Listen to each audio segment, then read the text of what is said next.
Hello, everybody. Today we're going to finish up our unit on solutions by talking about how we measure the concentration of a solution. And also we're going to talk about colligative properties, which are those properties that are affected by the amount of solute put into a solvent. So just to get things started off, let's just kind of talk about some of the vocabulary. Some of this is review. A couple items might be new. First off is solution, which is a homogeneous mixture of two or more substances. We usually think of these as a liquid, but it can be any phase. And one of those components of a solution is called the solute, and the second is the solvent. So the solute is the minor component of a solution. Typically, if you want to think about a solution, you can think about like a sodium chloride solution or a sugar solution or something like that, where you've put in a dry solid component into a liquid, and so we would consider that smaller amount, the dry solid, like the salt, would be our solute. And if you put it into, say, water, dissolve it into it, make a salt water, your major component, the solvent, would be the water in this case. And so we usually think of this as the solute is dissolved into the solvent. But you can have a gas dissolved into a solvent, and that would also be a solution. And so it doesn't, or another liquid can be dissolved into mixed into a solvent. Like if you took, if you want to think about something simple, sugar water being diluted with water would be a solution where your sugar, your syrup would be your solute and your water be a solvent. The last two items on this, molarity and molality, are measures of concentration of a solution. Molarity, the most common used one, we use the big M next to our number signifying how much.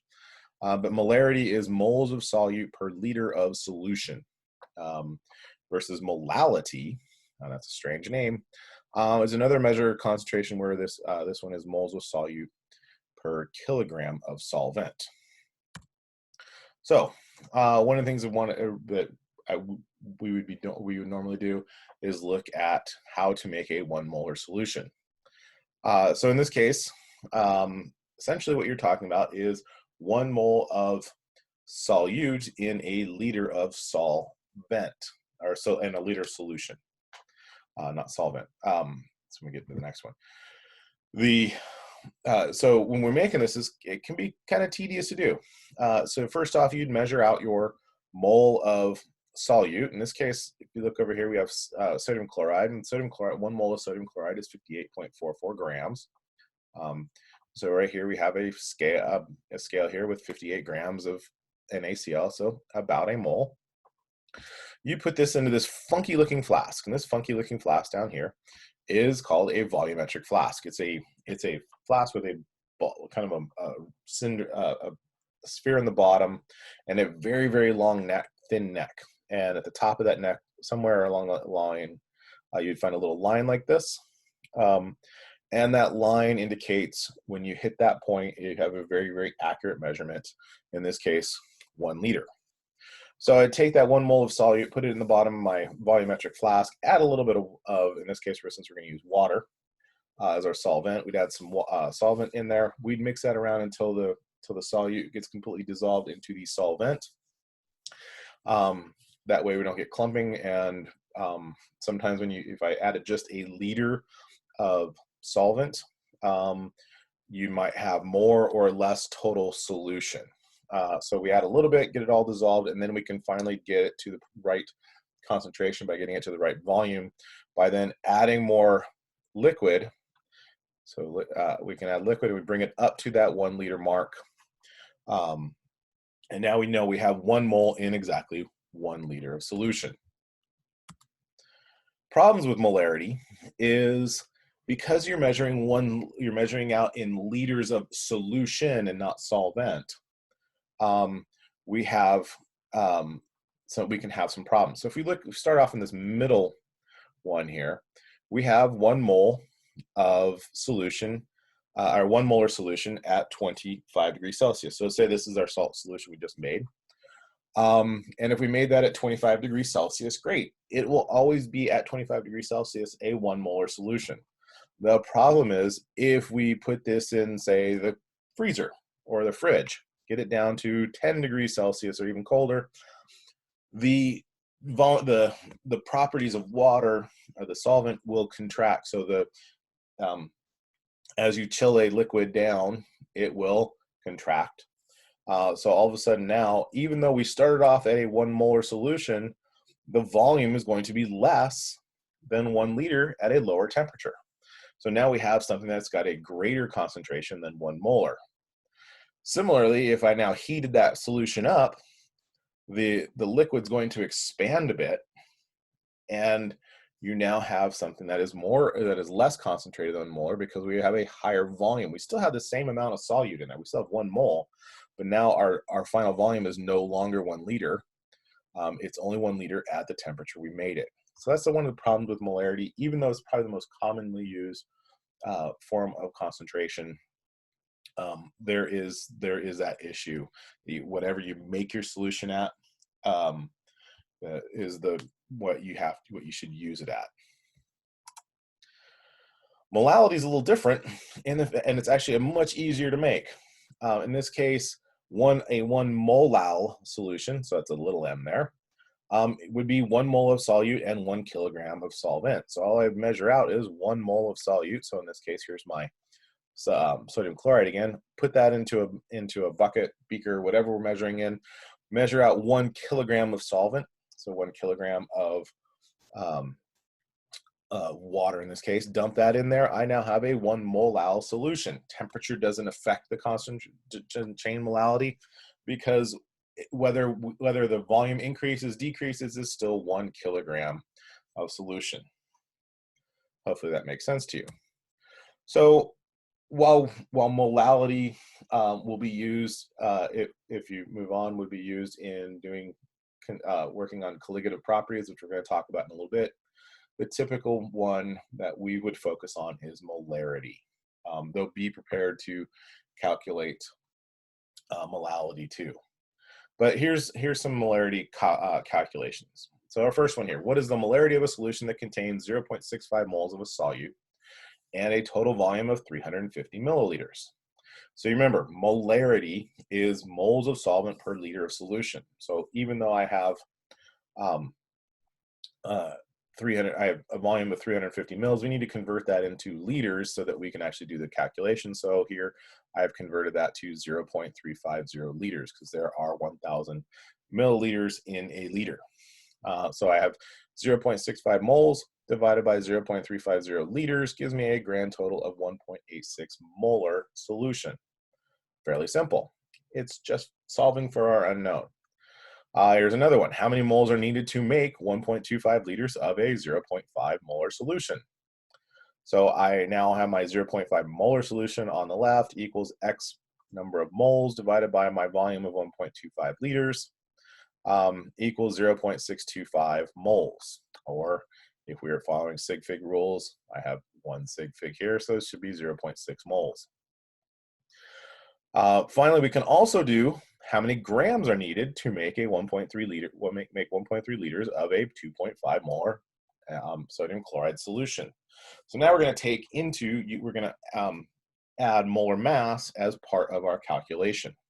So first thing we're going to do is figure out moles needed of sodium chloride. So if I know I have a 2.5 molar solution, I can again solve for my unknown of moles, which gives me 3.25 moles are going to be needed to be added to a volume. Multiply that by the molar mass of sodium chloride, which is 58.4 grams per mole. So our moles cancel out, leaving us grams, which is 190 grams of sodium chloride. So if I asked you to make 250 milliliters of some sort of solution, how many grams of your solute you need, you do the same sort of thing. You figure out how many number of moles, and from there figure out how many grams using molar mass. Next, oftentimes what we will do, you may have a stock solution, a concentrated solution. So say you made a 10 molar solution. This is often what happens when when you're working in a lab is you have a concentrated stock solution, and then from there you can make working solutions by just doing some dilutions. So we can use this formula, M1V1 equals M2V2, to look at, to figure out what volumes we need of anything or how we change molarity. So M1 is basically the molarity of our initial or our stock solution. Typically we think of this as our concentrated solution. Our V1 is the volume of stock solution that's going to be used to make a final solution. M2 would be our molarity of that final solution, what we want to get to or what we're calculating. And V2 would be the total volume of the final solution. Should be the same unit as V1. In this case, even though molarity is in liters, this calculation, you don't have to convert milliliters to liters. It all works out the same. So here's some examples. How many liters of a 1.300 molar stock solution needed to make 0.500 liters of a 0.300 molar solution?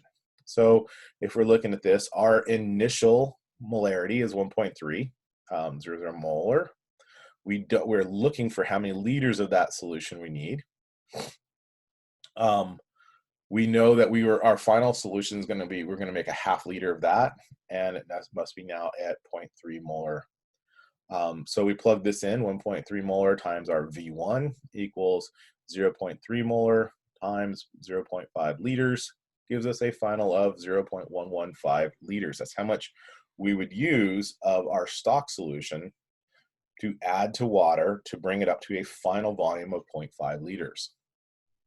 So that's what our second practice problem here looks at. How much water we needed to added to 125 mils of a 10 molar stock solution to make a final concentration of 5.5 molar. So this means we have 125 mils of stock solution, and we want to know how much water we're going to add to that to get to a final concentration of 5.50 molar. So to do this, we're not going to actually, we're going to calculate that how much water added last. We need to find out what our total volume we can make from 125 mils of a 10 molar stock solution to make 5.5 molar working solution. So in this case, we're going to solve for V2. So we're going to take M1 times our V1 divided by M2 is going to be 125 mils times 10 divided by 5.5, which equals 227 mils. So our final total volume, our V2, is 227 mils. That's not how much water is added. That is our total volume. To find out how much water we're going to add, we're going to take that total volume and subtract out the initial volume that we added. So we have our final volume minus our initial volume would be the amount of water that's added. So in this case, 227 milliliters minus 125 milliliters is going to give me 102 milliliters of water added to that 125 to get our final 5.50 molar stock solution.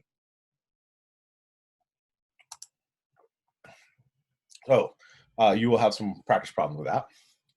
So colligative properties. We're not going to actually do any calculations with colligative properties. There are calculations you can use. These are properties that are dependent on, or basically those properties that are changed by the amount of solute added to a solvent. And the colligative properties, there's tables that you can find in the book that will look at, it doesn't matter what the solute is, it's really about the solvent itself. So what is going on with these colligative properties is that the solute is basically interfering with some of the physical properties of the solution, and this includes, and I spelled that wrong, phase change. So colligative properties that are, and how they're affected are first vapor pressure. So it's the amount of vapor that's found within a closed cylinder. So if you have some water in there, there's always going to be some water vapor being spontaneously released, so that vapor pressure would be lowered. Boiling point, you add some solute to it, it's going to take more energy to boil, so you're going to actually increase at what point does a solution with a solute in it begin to boil. It's going to be increased, and freezing point is going to be lowered. So again, vapor pressure lowered, boiling point increased, freezing point lowered. So let's look at why. So for this, we're going to focus on our first two, vapor pressure and boiling point. We have liquid to a gas type thing. So when you have a pure solvent up here, there is nothing, everything in there in the liquid portion is all our solvent. And those water molecules will spontaneously be moved when you're talking about vapor pressure. It doesn't matter what temperature you're at, you're always going to have some water molecules escaping and becoming gas, and some gas coming back and becoming liquid. And you get this balance at certain temperatures, or at any temperature. So when you put a solute in there, now all of a sudden I have a solute.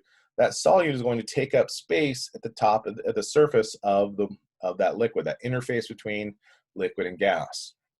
And because it's taken up space, that means fewer molecules of the solvent are available to move up into the gas phase. So our vapor pressure, the amount of vapor up in here, is going to be decreased. If we think boiling point, similarly, you're going to have those solute molecules taking up space up near the surface. Doesn't completely cover it, but it's occupying space that could be occupied by the solvent. So it requires more energy to get those solvent molecules to be released into a gas, so we get increased. So if you think about, especially that last one, if I add salt to water when I'm from boiling some pasta, this basically increases the temperature of the boiling water during cooking. So not only are you seasoning your water, you're actually increasing the temperature of the boiling water. So a pure solvent, pure water, would be boiling at 100 degrees Celsius. You add some salt, it's going to be above 100 degrees Celsius when it starts to boil. So you increase the temperature of that liquid by just adding some salt. Now, how does it affect as that solution freezes? So we get freezing point depression. So now, instead of thinking about that interface between liquid and gas, we're now thinking about the interface between our liquid solvent, and as that liquid solvent becomes a solid. So in this case, our solution is going to interfere with the formation of the liquid of that transition from liquid to solid, requiring more energy to be removed from the liquid for the solid to be formed. So one example of this is adding salt to roads. So I know we don't face that here in California, but in the East Coast, where they do get winters, they will salt the roads. They basically put salt. They have road salt they put down onto the surface of the roads, and what that does is interacts with the snow that comes down, and it decreases at what point it freezes. And so if you can decrease it enough, you never get ice forming on the roads, which then cause accidents. If you've ever made ice cream in a traditional ice cream maker, where you have ice and water surrounding your vessel that's making the ice cream, you will often see people, the best ones will add rock salt. And that rock salt does the same thing. It lowers the freezing temperature. So you actually end up getting water that's much colder than just the ice than it is without the salt. So you get a much better, much lower temperature surrounding your soon-to-be ice cream. So I hope that explains everything. For the colligative properties, really just focus on what is happening with when you add solute. Your vapor pressure is going to decrease, your boiling point is going to increase, and your freezing point is going to be lower. We're not going to actually do the calculations, but you can find those calculations in the book. Again, if you have any questions, contact me. And for now, have a great day, and we will talk later.